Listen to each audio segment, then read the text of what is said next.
औज़ुबिल्लाहिमिनश्शैतानिर्रजीम बिस्मिल्लाहिर्रहमानिर्रहीम रब्बिश्रह ली सदरी वयस्सिर ली अमरी वहलुल उक़दतम मिन लिसानी यफ़क़हू क़ौली। अस्सलामु अलैकुम। आज जो सब्जेक्ट हम पढ़ने वाले हैं वो साइंटिफिक इंक्वायरी एंड रिसर्च है।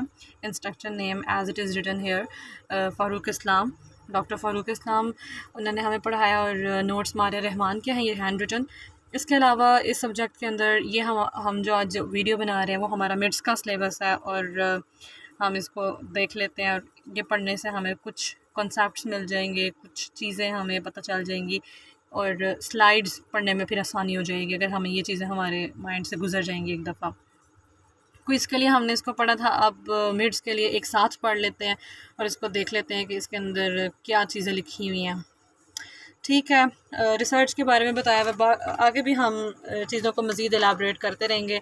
The process of search again and again, मतलब इसके अंदर हम री का मतलब वैसे ही होता है कि अगेन किसी चीज़ को दोबारा करना, और सर्च मतलब अगर आप बार बार किसी चीज़ को सर्च कर रहे हो, किसी चीज़ को फाइंड आउट करना चाह रहे हो। और उन्होंने बता दिया it's a journey from known to unknown. इससे बंदा जो चीज़ें आपको पता है, अब आपने ऐसी चीज़ें तलाश करनी है, ऐसी चीज़ें आपने ढूंढनी है, ठीक है, फाइंड आउट करनी है जो आपको नहीं पता, ठीक है, अननोन की तरफ आप जा रहे हो, जो चीज़ें आपको नहीं पता। तो ये MCQ आ सकता है हमारा। क्विज़ में तो ब्लैंक साइन थी, लेकिन इधर MCQ भी आएगा। It's attitude of the critical thinking in individual, कि मतलब रिसर्च के अंदर आप क्रिटिकली थिंक कर रहे होते हो, ठीक है। मैन्युस्क्रिप्ट के बारे में लिखा हुआ है, इट्स अ रिटन डॉक्यूमेंट, और manuscript is related to the research and इसके 3 कंपोनेंट्स होते हैं। साइनॉप्सिस होता है, थीसिस होता है और आर्टिकल। क्योंकि अभी हम 9th सेमेस्टर में, जब हम इंशाल्लाह 10th में जाएंगे तो हमें कहा जाएगा कि रिसर्च के लिए आप साइनॉप्सिस तैयार करें, आप आर्टिकल्स लिखें, आप थीसिस तैयार करें, तो तब हमें मज़ीद क्लैरिफाई होती जाएंगी चीज़ें। लेकिन अभी भी हमें बताया गया है कि साइनॉप्सिस एक जो हम लिखते हैं वो फ्यूचर टेंस में हम लिखते हैं। सिर्फ हम देख रहे होंगे द नोट्स में कि सिर्फ साइनॉप्सिस एक ऐसी चीज़ है जिसको हम फ्यूचर में लिख रहे हैं। अदरवाइज़ थीसिस और आर्टिकल दोनों हम पास्ट टेंसेस के अंदर लिख रहे होते हैं। और थीसिस के ऊपर ना पीको वर्ड यूज़ किया हुआ है। पीको का वर्ड हमने पहले भी EBP में पढ़ के आए हैं कि मतलब पॉपुलेशन जो होती है हमारी, टारगेटेड पॉपुलेशन होती है। आई से इंटरवेंशन आपने उसको क्या देनी है, सी से कंपैरिजन ऑफ इंटरवेंशन, और ओ से आउटकम्स। तो मतलब हम जो थीसिस है उसके अंदर एक्चुअली हम सवाल क्रिएट कर रहे होते हैं, एक क्वेश्चन जनरेट कर रहे होते हैं और पीको के थ्रू। इसके अलावा आर्टिकल ज़रा शॉर्ट टर्म होती है। इसके अलावा मैं अपने भी नोट्स अगर साथ खोल लूँ तो मुझे भी यही नज़र आ रहा है कि थीसिस थोड़ा बड़ा होता है ना। तो जब थीसिस की हम summary, as for summary and as for ही हम साइनॉप्सिस कह रहे हैं, तो थीसिस बहुत बड़ा होता है। तो जब थीसिस की हम समरी कर लेते हैं तो वो साइनॉप्सिस बन जाता है। इसके अलावा साइनॉप्सिस का अगर मज़ीद हम छोटा करेंगे तो उससे हमें एब्स्ट्रैक्ट, अगर हम उसका फिर उससे एब्स्ट्रैक्ट मिलता है, और उसको अगर हम बड़ा करके देख रहे हैं तो वो थीसिस होता है, ठीक है। मज़ीद अगर मुझे कुछ यहाँ से मिला अपने नोट से तो हम वो भी डिस्कस कर लेंगे। इसके बाद उसने हमें बता दिया है कि हाउ मच इफ़ेक्टिव, एक एग्ज़ाम्पल हमारे साथ क्लास में डिस्कस की गई थी कि जो शॉर्ट वेव डायथर्मी अगर हम कर रहे हैं और साथ comparison with the dry needling in alleviating pain in patient suffering from the spondylosis. तो मतलब उन्होंने एक क्वेश्चन जनरेट कर लिया। तो थीसिस के अंदर हम क्वेश्चन जनरेट कर रहे होते हैं कि कितनी अफेक्टिव हमारे पास शॉर्ट वेव डायथर्मी है। तो एक इंटरवेंशन थी शॉर्ट वेव डायथर्मी, और हमने उसको कंपैरिजन कर दिया ड्राई नीडलिंग के साथ, और हमारे पास आउटकम ये थी कि पेशेंट कितनी कम हुई। और P उसने कहा है कि जो पॉपुलेशन थी, टारगेटेड पॉपुलेशन, वो स्पॉन्डिलोसिस थी। तो इस तरह हमने इसको इलेबोरेट और उसको कर लिया हमने, ठीक है। पास्ट टेंस वही कह रहे हैं, डॉक्यूमेंट को कहते हैं। तो सबसे बड़ा हमें पता चल गया थीसिस और फिर उसकी समरी, साइनॉप्सिस, और आर्टिकल का भी शायद कोई लिंक था। अब वो मुझे यहाँ नज़र नहीं आ रहा कि मैंने कहाँ लिखा था, लेकिन मैंने लिखा ज़रूर था, but it's okay if I am not getting it, ठीक है। फिर उसके बाद हम नेक्स्ट पेज की तरफ चलते हैं। इन्होंने ये लिखा हुआ है कि presenting in front of the teachers हम साइनॉप्सिस लिखेंगे और वो फ्यूचर में होगा। अच्छा जी, आगे हमें बताया गया है we will see the synopsis.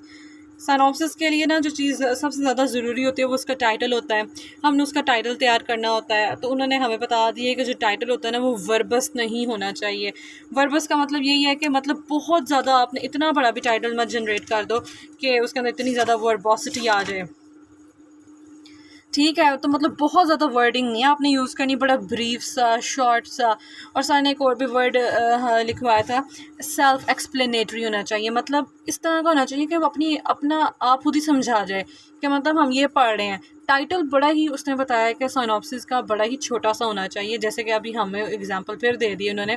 पीछे हम पढ़ रहे थे कंपैरिजन और of effective comparison of effectiveness of the shower diathermy and the dry needling, ठीक है, इन पेशेंट विद स्पॉन्डिलोसिस। तो उसको ज़्यादा छोटा करके हमने लिखना है ताकि ज़्यादा वो वर्बोसिटी उसके अंदर ना हो। फिर ना उन्होंने हमें बता दिया है, तो जो टाइटल होता है ना उसके लिए उन्होंने एक वर्ड यूज़ कर दिया, फाइनर, ठीक है। एक्रोनिम है ये। फिर हम देख लेते हैं कि एफ से फिजिबल, मतलब बड़ा आसान होना चाहिए, समझ आ रहा हो। इंटरेस्ट मतलब इंटरेस्टिंग, आई से इंटरेस्टिंग है कि मतलब आप पढ़ो तो आपको इंटरेस्टिंग लगे टाइटल। फिर न्यू या नोवल के मतलब उसके अंदर कुछ डिफरेंट नई चीज़ भी आपने ऐड की हो कि लोगों को थोड़ा अट्रैक्ट करे। ई से एथिकल होना चाहिए। और इसके अंदर हमें क्लास में यही बताया गया था कि कुछ चीज़ें मतलब एथिकल नहीं होती ना, कुछ लोग उन चीज़ों को पसंद नहीं करते कि आप ऐसी स्टडी क्यों कर रहे हैं, ये तो हमारे रिलीजियस वे है, आप ऐसी बात क्यों कर रहे हैं। तो मतलब एथिक्स में होनी चाहिए, एथिकल होनी चाहिए। और रेलिवेंट ये कि आपके जो स्कोप ऑफ प्रैक्टिस है, आप अगर फिज़िकल थेरेपिस्ट हो तो आप अपनी मतलब स्कोप के अंदर रखकर उसको आपने रिसर्च के लिए और साइनॉप्सिस के लिए जो टाइटल बनाना है, यानी कि आप ऑफ्थोमोलॉजिस्ट जो आई वाले होते हैं स्पेशलिस्ट, उनका काम आप कर रहे हो, ऐसा नहीं होना चाहिए, ठीक है। तो फिजिबल के लिए सर ने कहा था कि जैसे कि लिम्फ नोड एडिमा वाले जो पेशेंट्स हैं ना, उनको मिलना थोड़ा मुश्किल होता है। तो आपने फिर जो फिजिबल चीज़ें हैं ना वो आपने देखनी है। तो ये फाइनल का वर्ड हमने देख लिया। Let's move to the next page. फिर आई एम सॉरी, ये क्या हो रहा है इसके साथ, सॉरी फॉर द इंटरप्शन। ये ऐसे ही होगा क्योंकि रोटेट की हुई है ना स्क्रीन, अब ये ऐसे ही हो रहा है। अच्छा, एब्स्ट्रैक्ट की अब हम बात कर लेते हैं। अब साइनॉप्सिस की पहली चीज़ तो टाइटल थी, और साइनॉप्सिस की अब दूसरी चीज़ हम एब्स्ट्रैक्ट की बात कर रहे हैं। तो इट शुड बी जो दो तरह का होता है, एक नॉर्मल होता है, एक स्ट्रक्चर्ड होता है। तो सर ने यही बताया था कि जो हमारा स्ट्रक्चर्ड होता है ना वो 250 से 350 वर्ड्स पर मुश्तमिल होता है। तो जो स्ट्रक्चर्ड होता है ना, फिर एब्स्ट्रैक्ट, तो अक्सर अगर हम नेट पे आर्टिकल ओपन करते हैं, अक्सर हमें असाइनमेंट्स मिल जाती हैं कि इस चीज़ के ऊपर सर्च करके आओ, फ्रोजन शोल्डर पे सर्च करके आओ, तो अक्सर एब्स्ट्रैक्ट्स हमें मिलते हैं ना। तो एब्स्ट्रैक्ट्स के अंदर हमें ना बैकग्राउंड, कभी कभी जो स्ट्रक्चर्ड एब्स्ट्रैक्ट होता है ना उसके अंदर हेडिंग्स होती हैं। फिर तो ये एब्स्ट्रैक्ट के आगे मजीद हेडिंग्स बता रहे हैं कि उसके अंदर लिखा होता है कि अब आपने बैकग्राउंड इसका क्या है, इसका इंट्रोडक्शन क्या है, ठीक है। तो उन्होंने यही बता दिया, it's a strong point in your research explained here. तो बैकग्राउंड आप क्यों कर रहे हो ये स्टडी, तो वो उन्होंने कहा लिखा होता है। फिर हेडिंग होती है एब्स्ट्रैक्ट के अंदर ना मेथड्स की, तो मेथड्स या मेथडोलॉजी, तो इस टाइप की ना उन्होंने हेडिंग दी होती है। तो उसके अंदर हमने क्या लिखा होता है, पेशेंट का ना इंक्लूजन क्राइटेरिया। एक तो हम पेशेंट्स लिख रहे होते हैं कि मैथडोलॉजी के अंदर, ठीक है, इसको आपने अच्छे से याद कर लेना है कि मैथडोलॉजी के अंदर इंक्लूजन क्राइटेरिया होता है कि इतनी एज के, इस जेंडर के, इस डिज़ीज़ के लोग हमने इकट्ठे किए हैं। और फिर ये जेंडर आपको बता दी नहीं इंक्लूजन क्राइटेरिया के अंदर ही। फिर ट्रीटमेंट ऑप्शन हम बता रहे होते हैं कि हमने ये ट्रीटमेंट इस्तेमाल किया है। तो फिर आ जाता है रिज़ल्ट। तो ये हम सबसे पहले हमने साइनॉप्सिस देखा, साइनॉप्सिस का टाइटल देखा, और टाइटल में हमने फाइनर का वर्ड यूज़ कर दिया। It must be feasible, it must be interesting, it must be new, it must be ethical and relevant, ठीक है। देन हमने सेकंड चीज़ पे एब्स्ट्रैक्ट, एंड एब्स्ट्रैक्ट के हमने कहा स्ट्रक्चर्ड भी होता है, और स्ट्रक्चर्ड में हमने बैकग्राउंड देख लिया, और बैकग्राउंड के बड़ा उसने कहा है कि आपको ना सॉलिड पॉइंट दे रहा होता है ना, स्ट्रॉन्ग पॉइंट। फिर मेथड्स में हमने देख लिया कि इंक्लूजन क्राइटेरिया और ट्रीटमेंट ऑप्शंस हम देख रहे होते हैं, ठीक है। इसके अलावा हाँ जी, ये दो ही चीज़ें हैं, और ट्रीटमेंट ऑप्शन और इंक्लूजन क्राइटेरिया।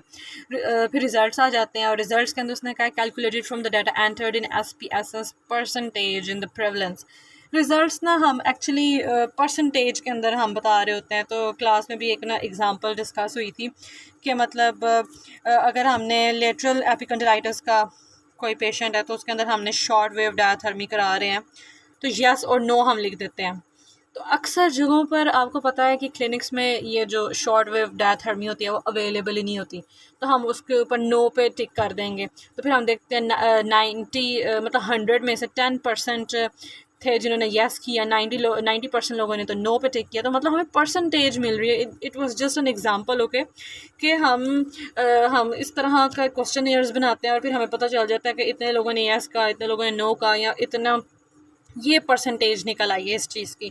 तो रिजल्ट्स में हम बता दें कि 100% में से 50% पेशेंट्स इल थे और 50 ठीक थे। तो ये रिज़ल्ट है। और कंक्लूजन के अंदर हम क्या कह देते हैं, हम एक फ़ाइनल वर्डिक्ट दे देते हैं, एक फ़ाइनल पॉइंट दे देते हैं कि ये, जैसे कि हमने ऊपर टाइटल में लिखा था कि we want to check the effectiveness of the short wave diathermy and the dry needling on the patients with spondylosis, ठीक है ना। तो ऊपर हम देख रहे थे कि कौन सा अच्छा है ना, इफेक्टिवनेस देख रहे थे। कंक्लूजन में आके हमने फाइनल बता दिया जी शॉर्ट वेव डायथर्मी अच्छी है या ड्राई नीडलिंग अच्छी है। तो हमने जो पूरी स्टडी करते रहे, हमने इंटरवेंशंस देते रहे, तो एंड पे आके जब हम फाइनल बता देंगे तो वो कंक्लूजन होता है। और ये हम एब्स्ट्रैक्ट की बात कर रहे हैं। फिर एक जनरल नॉलेज के लिए सर ने वैसे ही क्लास में बताया था कि आपका जो टाइटल होता है ना उसके अंदर कोई की वर्ड्स होने चाहिए, की वर्ड्स। फिर उन्होंने कहा था कुछ मैश टर्म्स होती हैं, फिर हमें पता होना चाहिए कि ये मैश टर्म्स क्या है। MESH ना, तो ME का वर्ड मेडिकल के लिए यूज़ हो रहा है, और S मतलब subject and H for heading. तो मेडिकल सब्जेक्ट हेडिंग मतलब जैसे कि सर ने यही मिसाल दी थी हमें कि फ्रोज़न शोल्डर है अगर किसी को, तो उसका जो मैश टर्म है जो कि हम अपने टाइटल के अंदर लिख रहे होते हैं, इट्स एडहेसिव कैप्सुलाइटिस। तो adhesive capsulitis is a MeSH term for the medical subject heading for the frozen shoulder, ठीक है। तो इस टाइप की आपने टर्म्स यूज़ करनी है। और ये पबमेड और कुछ वेबसाइट्स लिंक्स होते हैं कि उधर अगर आपने कोई भी डिज़ीज़ है तो आप लिख दोगे और लिखोगे इसका मैश वर्ड ढूंढे, तो वो आपको मिल जाएगा। आप इसको नेट से, गूगल से ना मैश टर्म ढूंढ सकते हो अपने टाइटल के लिए। तो ये हमें जनरल बात की थी। फिर इंस्ट्रक्शंस टू द ऑथर का भी आई थिंक सो एक उधर सेगमेंट होता है जिसके अंदर जो कि रिक्वायरमेंट के हिसाब से होता है। ये पॉइंट इतना क्लियर नहीं था मुझे, लेकिन ये ऐसे ही है, हमने इसको इधर पढ़ लिया। अच्छा जी, नेक्स्ट हम अब उसके अंदर आ गए हैं पेज पे। अब हम क्या देखेंगे, What is research? पहले तो हमने चलो रिसर्च का, it's a process of searching again and again. Now we are going to discuss the definition of the research, that is very important. तो it is a journey, it's an attitude, it's an experience, ठीक हो गया। ये एक journey है, ये एक attitude है, ये एक एक्सपीरियंस है। फिर it is a method of critical thinking. तो ये हमने एक्चुअली खुद ही इसको याद करना है, अपने माइंड में बिठाना है, रटा डालना है, या जो समझ रहे हैं हम, ठीक है। तो जब हम ये वीडियो भी सुनेंगे फारिग वक्त में तो हमें इंशाल्लाह समझ आएगी कि it's an a journey, it's an attitude, it's an experience, it's a method of critical thinking, it's a careful critical inquire in seeking facts. तो हम क्रिटिकल इंक्वायरी कर रहे हैं, और फैक्ट एक्चुअली हम रिसर्च क्यों कर रहे हैं, हम बार बार कह रहे हैं जर्नी है, एक्सपीरियंस है, एटीट्यूड है, क्यों है ये, क्यों क्रिटिकल थिंक कर रहे हैं हम, ताकि हमें फैक्ट्स मिल सकें। हमने रिसर्च तो आपको पता है कि बेशुमार चीज़ों पे की जाती है। जैसे कि अगर लेज़ की कंपनी है, अगर आप मैन्युफैक्चरिंग कंपनी में हो, लेज़ की ठीक है बना रहे हो, तो नए फ्लेवर्स आते रहते हैं। ग्रीन फ्लेवर आया था, ठीक है, और अनियन आता है, और जोन से भी आते हैं। तो वो लोग रिसर्च करते हैं और थोड़ा सा पहले मार्केट में उसको इंट्रोड्यूस कराते हैं, और फिर देखते हैं कि क्या ये वाकई लोगों को पसंद आया कि नहीं आया। तो इसके अंदर हम फैक्ट्स हासिल कर रहे होते हैं, ठीक है। हम फिर by doing research you are actually arriving at the solutions to the planned systematic collection, analysis and interpretation of the data. तो ये सिर्फ उन्होंने वर्ड्स का चुनाव किया हुआ है। उन्होंने कह दिया है कि जब आप रिसर्च कर रहे होते हैं तो आप ना किसी सोल्यूशन के ऊपर आ रहे होते हैं। You are actually arriving at the solution, और सोल्यूशन आपने हासिल तो सोल्यूशन ही करना है। आपको कोई भी प्रॉब्लम है, आप उसके लिए रिसर्च कर रहे हो कि अब फ्रोजन शोल्डर है वो कैसे ठीक होगा, नेक पेन है कैसे ठीक होगी, बैक पेन है कैसे ठीक होगी। तो you are just arriving at the solutions.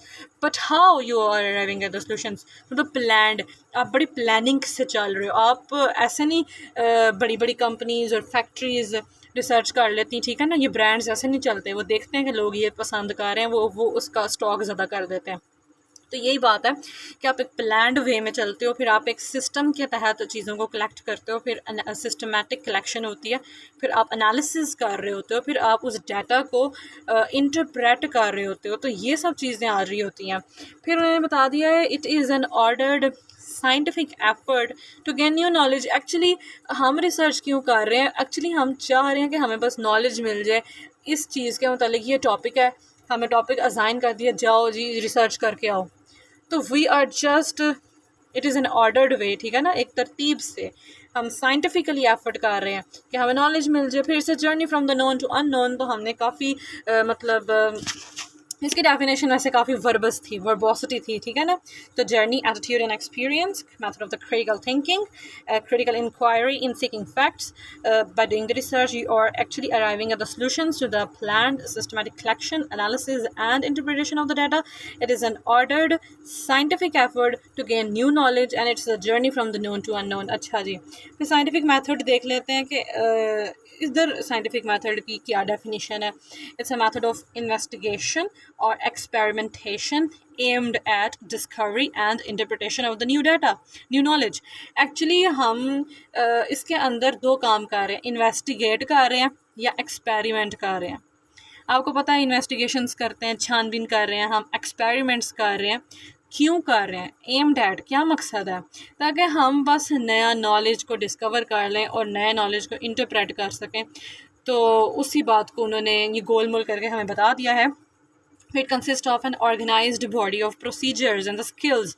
तो आप इसके अंदर कुछ प्रोसीजर्स कर रहे हो यूज़, ठीक है ना। It's an organized body of procedures, आपने कुछ प्रोसीजर्स लगाने हैं, अपनी स्किल्स आपने यूज़ करनी है, ताकि आप ऐसे नहीं इन्वेस्टिगेशन हो जाती, ऐसे नहीं एक्सपेरिमेंट्स हो जाते।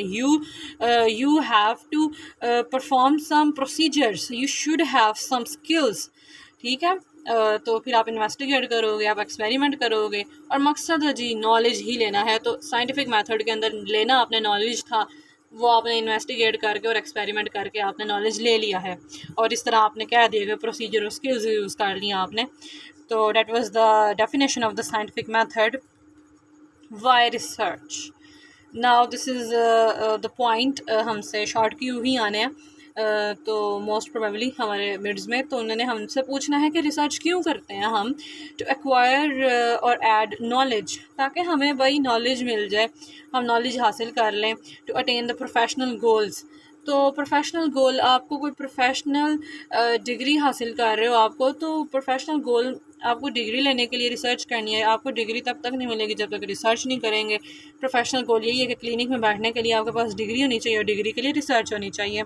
सो to attain professional goals, able to do independent work, अगर आप चाह रहे हो कि आप एक अपना काम खुद से करना चाहते हो, तो उसके लिए आप रिसर्च कर रहे हो, आप इंडिपेंडेंटली काम करना चाह रहे हो।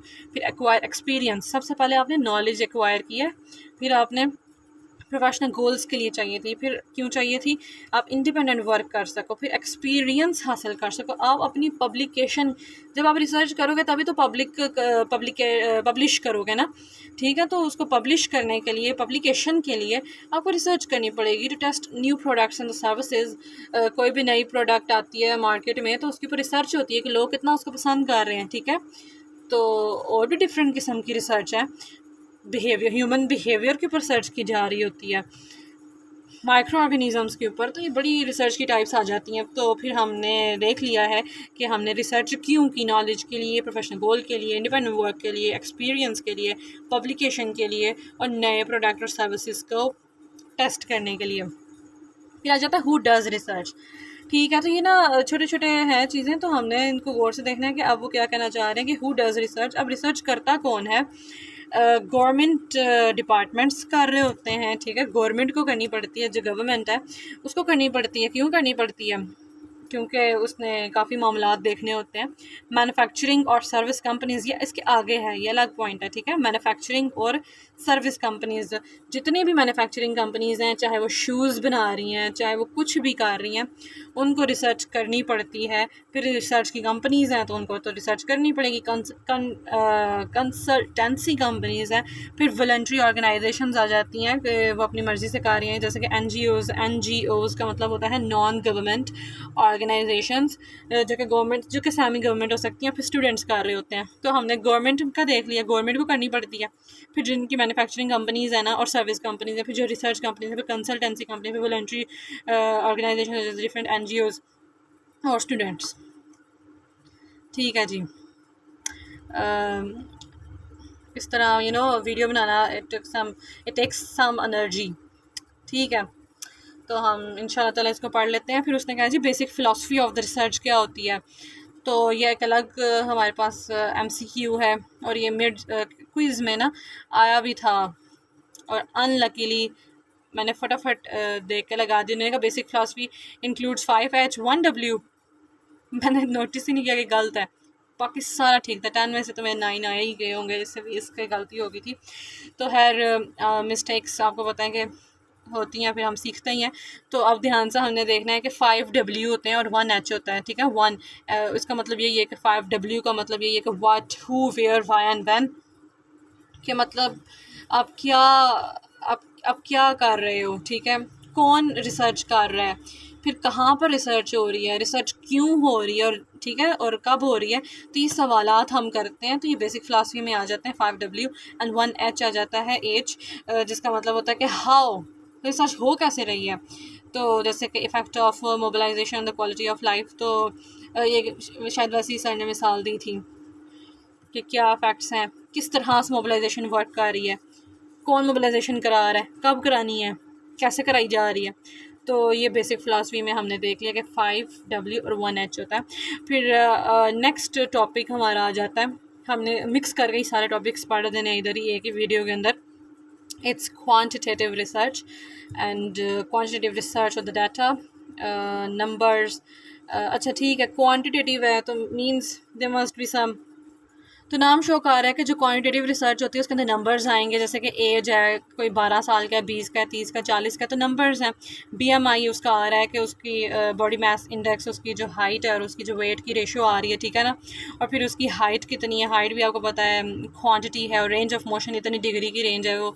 तो इसके अंदर हमने देख लिया। फिर क्वालिटेटिव रिसर्च एक होती है जिसके अंदर हम करैक्टरिस्टिक्स देख रहे होते हैं, जैसे कि नेम है, नेम तो एक क्वालिटी है ना। अब नेम किसी का 1 2 3 4 तो नहीं ना होता, तो नेम एक क्वालिटेटिव है जिसको हमने नॉमिनल डाटा का नाम दे दिया है। तो क्वालिटेटिव रिसर्च में दो आ जाती है, नॉमिनल और ऑर्डिनल। ऑर्डिनल मतलब ऑर्डर्स, रैंक्ड के हिसाब से। Nominal means names. और एक और बात सर ने कही थी कि जो रिसर्च होती है ना वो क्वालिटेटिव होती है, लेकिन डाटा को हम कैटेगोरिकल डाटा कह सकते हैं। रिसर्च को हम ये नहीं कहते कि ये कैटेगोरिकल रिसर्च है। हाँ, उसका जो डाटा है वो कैटेगोरिकल हो सकता है। तो ये उन्होंने इस बात पे थोड़ा सा ना एम्फसाइज़ किया था, ज़रा जोर दिया था, फोकस किया था ना। अब उन्होंने बता दिया स्टेजेस ऑफ द डिजीज़ है, मिसाल दे दिया। ऑस्टियोआर्थराइटिस स्टेज पहले 1 होती है बंदे को, फिर वो प्रोग्रेस करके 2 में जाती है, फिर 3 में जाती है। तो हमने एक रैंक्ड के हिसाब से, एक ऑर्डर के हिसाब से ये स्टेजेस देखी हैं। तो इस टाइप का हमने रिसर्च कर रहे होंगे, तो it will be qualitative research. अब पेन एक कंट्रोवर्सी है। उम्मीद है कि ये पेपर में इस टाइप की चीज़ ना ही पूछी जाए, क्योंकि पेन आपको पता है कि इट्स अ क्वालिटी। मुझे दर्द हो रही है, इट्स अ क्वालिटी। लेकिन विजुअल एनालॉग स्केल और कुछ स्केल्स हम उसको मेजर करके क्वांटिफाई कर देते हैं, लिख देते हैं जी ग्रेड इतनी की पेन है। तो इसी तरह स्ट्रेंथ है, स्ट्रेंथ भी एक क्वालिटी है, लेकिन मैनुअल मसल टेस्टिंग करके हम या किसी भी तरह हम दे देते हैं कि ये इतने ग्रेड की स्ट्रेंथ है या फिर इतनी इतनी इसकी स्ट्रेंथ है, ठीक है। तो हम इसको भी फिर थोड़ा सा कंट्रोवर्सी में ही रखेंगे कि है ये क्वालिटी, लेकिन इनको क्वांटिफाइड कर लिया गया है। अब आ जाती हैं हमारे पास टाइप्स।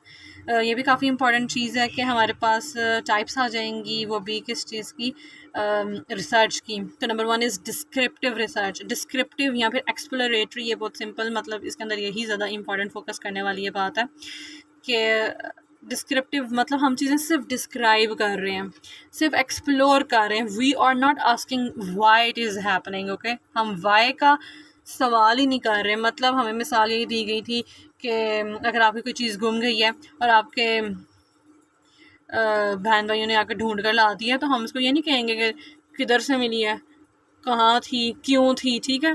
हम शुक्र करेंगे कि मतलब इधर पड़ी हुई थी, ओके। मतलब ठीक है, तो हम इसको जस्ट डिस्क्राइब कर रहे होंगे।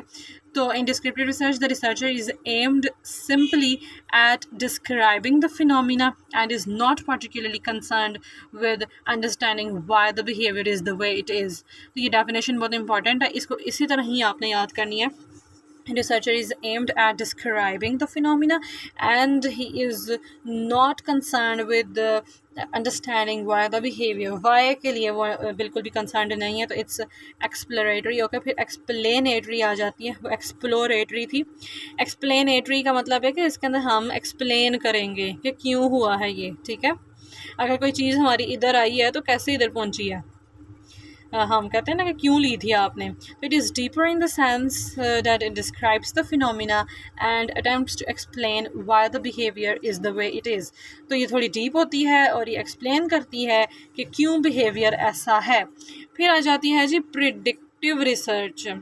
नाम शो करेगा, प्रिडिक्ट कर लेंगे। Takes research one step further, हम एक स्टेप आगे होते हैं इसमें। An attempt not only to explain the behaviour, ना सिर्फ हम एक्सप्लेन कर रहे हैं बल्कि to predict the future behaviour.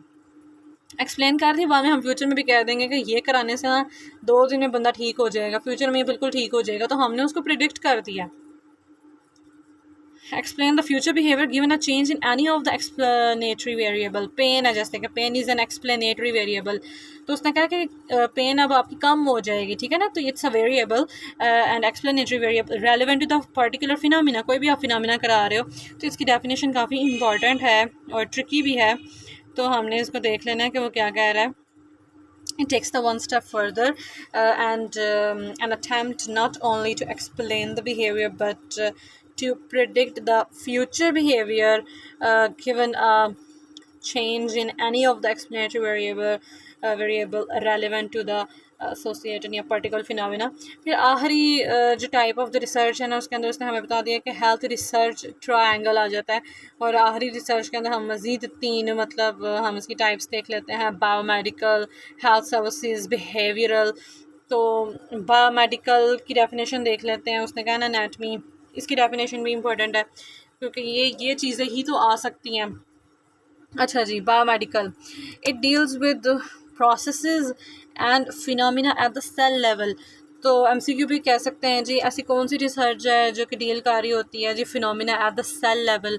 तो it's biomedical and it encompasses यानी covers all the biological and medical research including the molecular research। अच्छा, तो एक बात तो देख ली कि this research at the cellular level, एक बात ये हमने देख ली।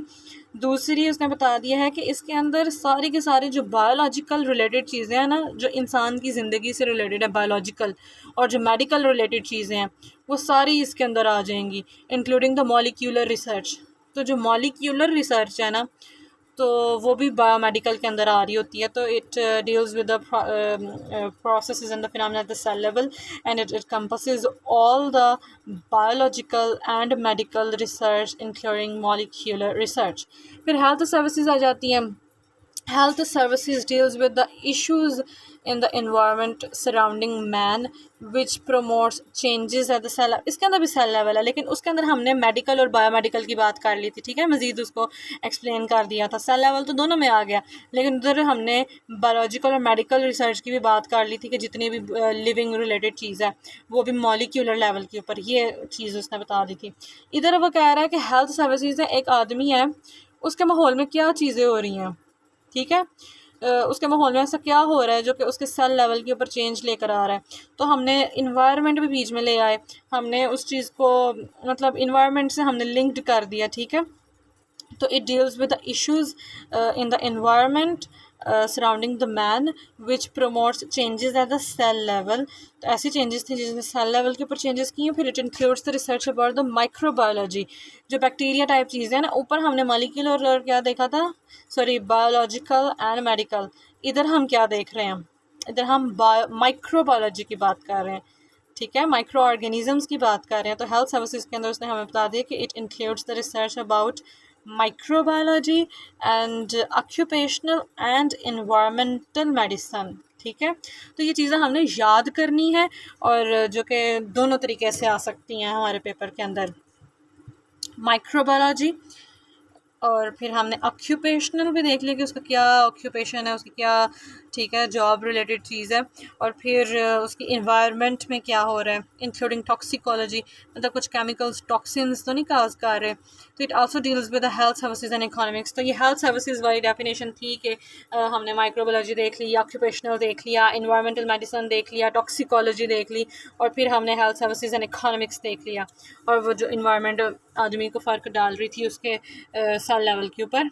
लास्ट में हमने ट्रायंगल कहा था ना, तो ट्रायंगल में हमने बायोमेडिकल देख लिया, ट्रायंगल में हमने हेल्थ सर्विसेज देख ली, और उसके अंदर हम अब देख रहे हैं तीसरा बिहेवियरल। बिहेवियरल आपको पता है कि एक इंसान का कैसा बिहेवियर है, ठीक है, deals with the interaction of the man and the environment in a manner reflecting beliefs. तो कुछ लोगों के डिफरेंट बिलीव्स होते हैं, वो कहते हैं कि हम हकीम के पास जाएंगे तो राम आएगा, कुछ कहते हैं डॉक्टर के पास जाएंगे, कुछ कहते हैं दम कराने से राम आ जाएगा। These are the beliefs, these are the attitudes and the practices of individual in a society.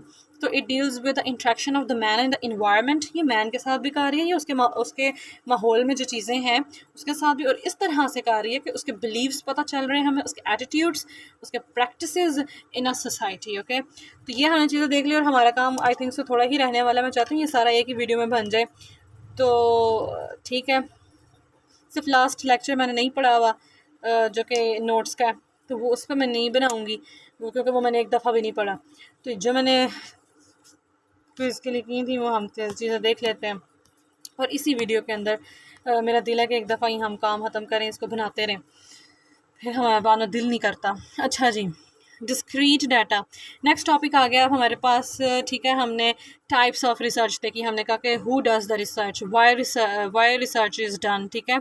तो हु देख लिया कि वो जो गवर्नमेंट वाली थी और मैन्युफैक्चरिंग थी, वाई हमने नॉलेज हासिल करने के लिए, ठीक है। रिसर्च की डेफिनेशन काफ़ी लंबी चौड़ी देखी, मेडिकल साइंटिफिक मेथड की डेफिनेशन देखी कि उसके अंदर इन्वेस्टिगेशंस एंड एक्सपेरिमेंट्स थे सिर्फ नॉलेज लेने के लिए। Now we are going to discuss discrete data and मतलब डाटा रिलेटेड चीज़ आ गया जी। डिस्क्रीट का मतलब यही होता है कि जी होल नंबर्स, कोई होल नंबर 1 2 3 में है, होल नंबर्स हैं, इतने स्टूडेंट्स थे 3 स्टूडेंट्स। फ्रैक्शनल मतलब पॉइंट आ जाता है, फ्रैक्शनल में फ्रैक्शन आ जाती है, ठीक है ना। हाइट जैसे कि हम कहते हैं कि 3.4 इंचज़, मतलब 5.4, तो मतलब 5 उसकी फुट और 4 उसकी इंचज़ हैं। हाइट ज़रूरी नहीं इंसान की हम बात करें, मतलब हम चीज़ों का अक्सर कह रहे होते हैं कि इतने सेंटीमीटर में 12.3 सेंटीमीटर है ये, तो जब भी डाटा फ्रैक्शन में आ जाएगा ना तो वो हम कह देंगे, वेट भी हम कहते हैं कि 12.2 है या फिर 70.4 है, तो इस तरह करके ना। अच्छा जी, मेजरमेंट स्केल्स देख लेते हैं, ये भी इम्पॉर्टेंट है काफ़ी, कि कुछ स्केल्स उन्होंने भी हमें 4 कैटेगरीज दे दी हैं जी। नॉमिनल हम पहले भी पढ़ के आए हैं जिसके अंदर नेम्स थे, रैंक्ड भी पढ़ा है। 2 नई चीज़ें पढ़ेंगे, इंटरवल एंड रेशो स्केल, तो हम इसको भी देख लेते हैं, ठीक है। मेजरमेंट स्केल्स में उसने कह दिया है जी data divide in the 4 categories, और पहले 2 को उसने कह दिया कि ये कैटेगोरिकल है ना। क्वालिटेटिव रिसर्च में ही पढ़ा था ना हमने, नॉमिनल मीन्स नेम्स। तो हमने लैब के अंदर देखा था कि जो नॉमिनल डाटा होता है ना, नेम जैसे कि स्टूडेंट्स के नेम्स हैं, उसके लिए जो टाइप होती है ना, वेरिएबल टाइप, वो हम स्ट्रिंग लेते हैं, क्योंकि उसके स्ट्रिंग का मतलब हम यही कहते हैं कि इसके अंदर हमारे पास ना नंबर भी आ रहा है और अल्फ़ाबेट्स भी आ रहे हैं। मतलब ऑस्टियोआर्थराइटिस स्टेज 1 2, अब ऑस्टियोआर्थराइटिस एक अल्फ़ाबेट है, और 1 साथ हम लगाएंगे OA1, और 1 नंबर है। तो कभी कभी ऐसे नाम भी होते हैं जिसके साथ आपको 1 2 3 करना पड़ता है, तो फिर हम स्ट्रिंग उसके लिए लेते हैं। ये वैसे ही कंसेप्ट आपको लैब का ये एक्स्ट्रा दे दिया, अभी नहीं है हमारा ये। Okay, indicates the name of the student, disease, blood group. फिर आ जाता है हमारे पास रैंक्ड, जब चीज़ें हम रैंक में कर देते हैं, तो variables are in order, qualitative and quantitative. अब उसने कहा है कि रैंक्ड के अंदर बस जो वेरिएबल्स ऑर्डर में होते हैं, ये भी वैसे ऑस्टियोआर्थराइटिस स्टेजेस आ जाती हैं। पहले स्टेज 1 होती है, 2 होती है। फिर उसने कहा है कि क्वालिटेटिव जो डाटा होता है ना, ये एक्स्ट्रा बात उसने किया, जो क्वालिटेटिव होता है उसके अंदर हम ना फ्रीक्वेंसीज फाइंड कर सकते हैं। जैसे कि अब आयशा नाम है, आपकी क्लास में कितनी आयशाज हैं, 1 है, 2 है, 3 है, तो हमने उसकी फ्रीक्वेंसी तो फाइंड कर ली ना, 3 आयशा हैं, 2 मारिया हैं, ठीक है, और मिसाल है, ठीक है। तो इस तरह हमने देख लिया कि हमने उसकी ना फ्रीक्वेंसी हमने देख ली। जब फिर क्वांटिटेटिव डाटा होता है ना, उसके अंदर हम मीन भी निकाल लेते हैं कि मतलब हाइट की या फिर एज की मीन, कितने ज़्यादा लोग मतलब ज़्यादा आ रहे हैं, मॉड निकाल लेते हैं। ठीक है, इंटरवल स्केल देख लेते हैं। The scale that shows maximum and minimum value and has equal distance between them. Interval का ये मतलब होता है ना, वक्फा आना। तो ऐसा स्केल जिसके अंदर मैक्सिमम वैल्यू होगी, जिसके अंदर मिनिमम वैल्यू होगी और ये इक्वल डिस्टेंस उनके दरमियान होगा। तो एक थर्मोमीटर की मिसाल दी थी सर ने, वो हम देख लेते हैं। हाँ जी, मैंने कहा नोट साथ देख लूँ। हाँ जी, सर ने एक थर्मामीटर की मिसाल दी थी, एक बॉइलिंग पॉइंट ऑफ वाटर की भी साथ दे दी थी ना मिसाल। तो थर्मामीटर के ऊपर यही होता है कि मिनिमम एक वैल्यू दी होती है, तो सबसे कम टेम्परेचर 94 होता है, सबसे ज़्यादा 106 होता है, मिसाल है। ठीक है, तो इस तरह ना उनके दरमियान फिर इक्वल इंटरवल्स होते हैं। इसी तरह एक फ्रीजिंग पॉइंट और बॉइलिंग पॉइंट की बात कर लें, तो बॉइलिंग पॉइंट ऑफ वाटर आपको पता है कि 100 डिग्री पे वो बॉयल करता है और 0 पे वो फ्रीज़ हो जाता है, तो इट्स एन इंटरवल। तो इस टाइप का मतलब जो स्केल होता है ना, जिसके अंदर आपने क्या कर दिया, इक्वल इंटरवल्स में उसको डिवाइड कर दी, मैक्सिमम और उसकी मिनिमम वैल्यू बता दी। अब रेशो स्केल इंपॉर्टेंट है। रेशो स्केल के अंदर ना सर ने हमें यही बताया था कि इसके अंदर ना जो ज़ीरो का मतलब होता है कि वो चीज़ एग्जिस्ट ही नहीं कर रही। ठीक है, ज़ीरो मीन्स नो एग्जिस्टेंस। लेकिन कभी कभी ऐसा हो जाता है कि जब आप ग्रेविटी मतलब जब आप जाते हो ना स्पेस के अंदर, तो आई थिंक सो उसके अंदर वेट ज़ीरो हो जाता है बंदे का। और वेट, अच्छा, तो ग्रेविटी मतलब उसके अंदर नहीं ना रहती। ग्रेविटी ज़ीरो हो जाती है जब बंदा स्पेस में जाता है, हला में जाता है। तो जब ग्रेविटी ज़ीरो हो जाती है ना, तो उसकी वजह से ना वेट भी ज़ीरो हो जाता है। लेकिन इसका मतलब ये नहीं कि बंदा ही एग्जिस्ट नहीं कर रहा, बंदा तो एग्जिस्ट कर रहा है। तो ये काफ़ी इम्पॉर्टेंट MCQ है कि रेशो स्केल के अंदर कभी भी वेट नहीं आ सकता। ठीक है, क्योंकि वेट अगर ज़ीरो हो जाए तो इसका मतलब ये नहीं है कि वो चीज़ एग्जिस्ट नहीं कर रही, क्योंकि वेट दो चीज़ों से मिलकर बनता है, W=mg। मैस उसका तब भी एग्जिस्ट कर रहा है, उसका मैस अभी भी है, लेकिन उसकी ग्रेविटी के साथ मल्टीप्लाई होने की वजह से वेट आ गया है ज़ीरो। तो रेशो स्केल के अंदर हम वेट नहीं डालेंगे। लेकिन अगर किसी चीज़ का मैस ज़ीरो हो गया, सर ने ये मिसाल दी थी हमें क्लास में कि हम लोग हैं ना, हमारा एक वॉल्यूम है, वी एग्जिस्ट। ठीक है, कोई भी चीज़ जो एग्जिस्ट करती है वो जगह घेरती है, उसका कोई ना कोई वज़न ज़रूर होता है। तो अगर किसी चीज़ का मैस ज़ीरो हो गया ना, तो मतलब वो एग्जिस्ट नहीं कर रही, ज़ीरो मैस। ठीक है, तो मैस आ सकता है इसके अंदर। हाइट अगर किसी की ज़ीरो है, वो जगह, वो कोई हाइट नहीं है उसकी। ठीक है, वेट नहीं, मैस नहीं है उसका, हाइट नहीं है, लंबाई नहीं है उसकी, कोई चौड़ाई नहीं है, तो फिर वो क्या होगी, वो ज़ीरो ही है ना, वो एग्जिस्ट नहीं कर रही। ठीक है, तो काफ़ी वैसे सर खपाई वाली चीज़ है। ठीक है जी, फिर आगे आ जाता है हमारे पास एन, SPSS सॉफ्टवेयर, वैसे उसने लिखा हुआ है एन, कैपिटल एन होता है जी, साइज़ ऑफ द पॉपुलेशन। तो साइज़ ऑफ पॉपुलेशन के अंदर हम उसको कैपिटल एन कह देते हैं, जबकि सैम्पल साइज़ को हम स्मॉल एन कह देते हैं।